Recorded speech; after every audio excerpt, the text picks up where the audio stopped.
N'hésitez pas à liker la vidéo si elle vous plaît et si vous êtes nouveau sur la chaîne, n'oubliez pas de vous abonner et d'activer la notification pour ne rater aucune de nos prochaines vidéos. On commence.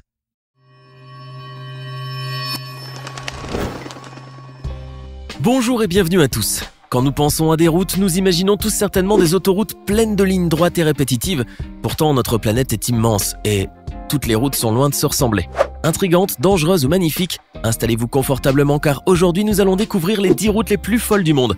C'est parti. Des bretelles sur 5 niveaux, des voitures dans toutes les directions, l'échangeur de Wang Yuan, surnommé l'échangeur spaghetti car il ressemble à un plat de spaghetti avec ses bretelles qui s'entremêlent, affole les automobilistes chinois qui sont obligés d'utiliser leur GPS pour ne pas se perdre. Cet ouvrage monumental tout en béton et haut de 37 mètres a nécessité 8 années de travaux. Il a été achevé début juin 2017. Selon la municipalité, pas moins de 15 bretelles ont dû être construites pour permettre aux véhicules de passer d'un niveau à l'autre, dans 8 directions différentes. De quoi vous faire perdre le nord. Connaissez-vous l'île de Noirmoutier? C'est une île française du golfe de Gascogne, située dans le département de la Vendée. Pour y aller, il existe un pont qui relie l'île au continent, construit au début des années 70 et ouvert à la circulation depuis juillet 1971. Mais il y a aussi le passage du Gua, une petite chaussée pavée qui relie le continent à l'île. Pour l'emprunter toutefois, il faut que la marée soit basse, car cette route est recouverte par la mer 2 fois par jour. Eh oui, vous avez bien compris, le passage du Gua est une route sous la mer, probablement la seule en Europe. Long d'un peu plus de 4 km de Beauvoir-sur-Mer à l'île de Noirmoutier, ce passage peut se retrouver sous 6 mètres d'eau à marée haute. Ne vous inquiétez pas toutefois, car il existe des panneaux installés de chaque côté du passage pour informer les automobilistes s'ils peuvent le traverser ou pas.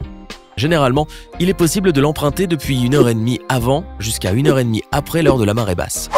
Bien qu'il soit potentiellement dangereux, le passage du Gua est un lieu très prisé des passionnés de pêche à pied lors des grandes marées. C'est aussi un endroit où l'ostréiculteur est développé. Site classé en 2017, avec l'île de la Crosnière et le polder de Sébastopol, il pourrait même bientôt figurer au patrimoine mondial de l'UNESCO.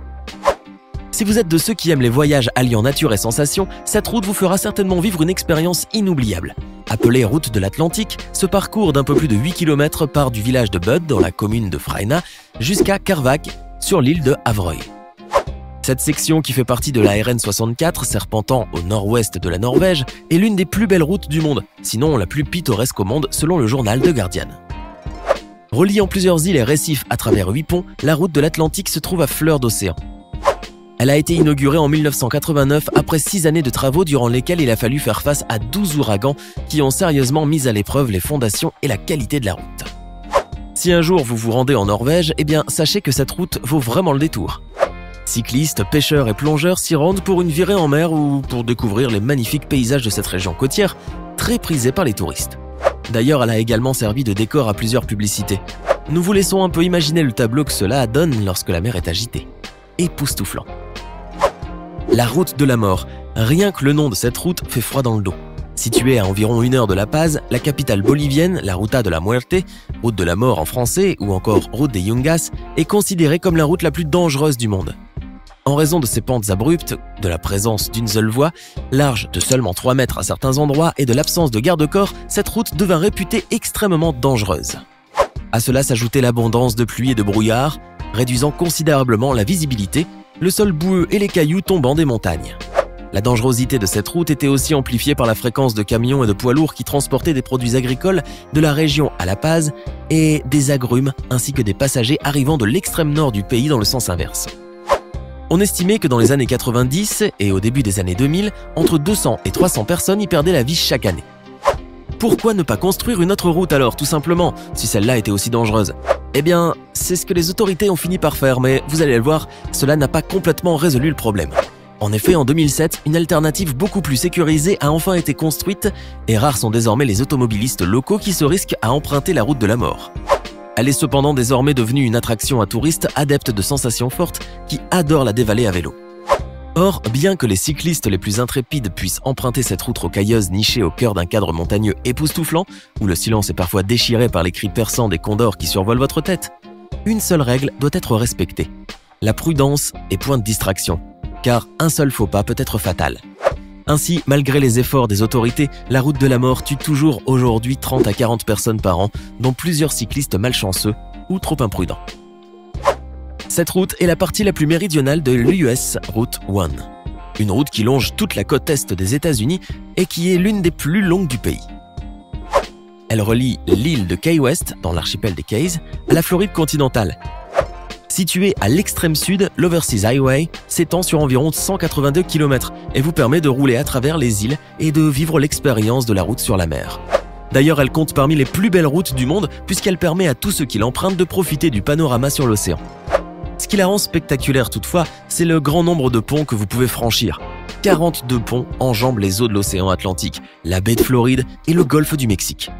Vous imaginez cela ? Certains de ces ponts sont restés debout même après le passage du Labor Day Hurricane, le cyclone violent qui s'est abattu sur les Keys en 1935 et qui a détruit la liaison ferroviaire maritime l'Overseas Railway. Parmi les ponts de cette route figure le 7 Mile Bridge. Avec ses 11 km qui survolent le golfe du Mexique et vous donne l'impression de survoler l'eau, c'est l'un des plus longs ponts au monde et a même été désigné à sa création 8e merveille du monde. La mythique route de l'Edo est une route de montagne de 1736 km qui relie l'Inde à la Chine via la Birmanie. Elle commence à l'Edo dans l'état d'Assam en Inde et atteint Kunming en Chine. Appelée aussi route Stilwell en référence au général américain Joseph Stilwell qui fut responsable de sa construction, elle fut bâtie au cours de la Seconde Guerre mondiale de décembre 1942 à octobre 1944 afin de se frayer un chemin à travers la Birmanie pour venir en aide aux Chinois qui résistaient aux Japonais. Elle a mobilisé 15 000 soldats alliés et 35 000 ouvriers chinois, birmans et indiens, et son coût aurait atteint pas moins que 148,91 millions de dollars. Vous imaginez cette somme-là à l'époque ? En plus des coûts exorbitants, on estime que pas moins de 1100 Américains seraient morts durant la construction de cette route, ainsi que de nombreux ouvriers locaux. De nos jours, la route de l'Edo est encore l'un des rares axes routiers qui permettent de circuler entre l'Inde, la Birmanie et la Chine. Ce véritable chef-d'œuvre de génie civil de la Seconde Guerre mondiale se compose de 24 virages, ce qui en fait une route plein de tours et détours. Une véritable expérience pour les passionnés d'aventure qui n'ont pas peur d'avoir le vertige.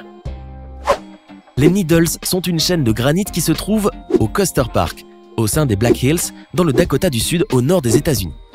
C'est le long de la route South Dakota Highway 87, appelée aussi la Needles Highway, que l'on peut voir les meilleurs pics.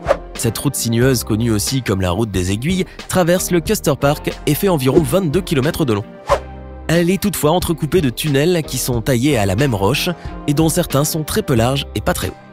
Le tunnel le plus étroit de cette route s'appelle Needles Eye et ne fait que 2,5 mètres de large, raison pour laquelle ce sont uniquement les voitures, et une seule à la fois, qui peuvent passer par ce tunnel. Les bus ainsi que certains gros camping-cars ne peuvent en revanche pas passer et doivent trouver un moyen de le contourner. Situé dans le parc national du Stelvio, c'est le col le plus connu d'Italie et le second plus haut col routier de toutes les Alpes. Véritable chef-d'œuvre du génie civil, cette route attire les amateurs de conduite sportive et d'expériences sensationnelles. Généralement ouvert de mai à octobre, le col du Stelvio compte 46 virages en épingle à cheveux et des montées abruptes qui serpentent jusqu'à 2758 mètres d'altitude et qui requièrent toute l'attention du conducteur. La vue incroyable que cette route en lacet offre sur les Alpes en fait pourtant l'une des plus belles routes du monde. Avez-vous déjà entendu parler des côtes magnétiques ou collines magnétiques? Ces routes qui semblent défier la gravité. Il s'agit en fait d'une illusion d'optique qui nous donne l'impression que l'on monte sur une route alors que l'on descend, ou vice-versa. Ce phénomène n'a généralement rien de surnaturel ou de magique. Il s'agit toutefois d'un phénomène rare que l'on trouve que dans quelques régions du monde. Pourtant, tout près de la plupart d'entre vous en France, il existe une route magnétique dans la Loire, que l'on appelle la route magique des Noailles. Si vous allez sur cette route, eh bien, vous aurez l'impression que vous descendez alors que vous montez. Ou bien au contraire que vous montez alors que vous descendez, même si votre véhicule est au point mort. Comme si une force invisible vous poussait. Bizarre, n'est-ce pas? Aujourd'hui, la route magique des Noailles représente une attraction touristique agréable pour ceux qui veulent tester cette expérience. Et nous terminons notre liste avec une autre route urbaine, mais cette fois-ci au Japon. Contrairement aux Chinois qui peuvent construire une route autour d'un bâtiment, les Japonais, eux, préfèrent construire un bâtiment autour d'une route. Eh oui, si vous voulez savoir à quoi cela ressemble, direction la ville d'Osaka, à la sortie Umeda d'une autoroute qui traverse de part en part le Gate Tower Building. L'immeuble de 16 étages et 72 mètres, achevé en 1992, est traversé par cette sortie de l'autoroute.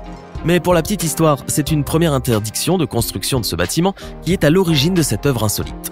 En effet, le permis de construire du Gate Tower Building avait été refusé au moment de son lancement, car l'autoroute aérienne devait passer au-dessus du terrain. Or, suite à des négociations de 5 ans entre les constructeurs, il a finalement été décidé que l'autoroute passerait à l'intérieur de l'immeuble. Ceux qui prennent cette autoroute en direction d'Umeda passent donc carrément à l'intérieur du Gate Tower Building. Vous imaginez cela? Incroyable! Dites-nous maintenant laquelle de ces routes aimeriez-vous prendre un jour?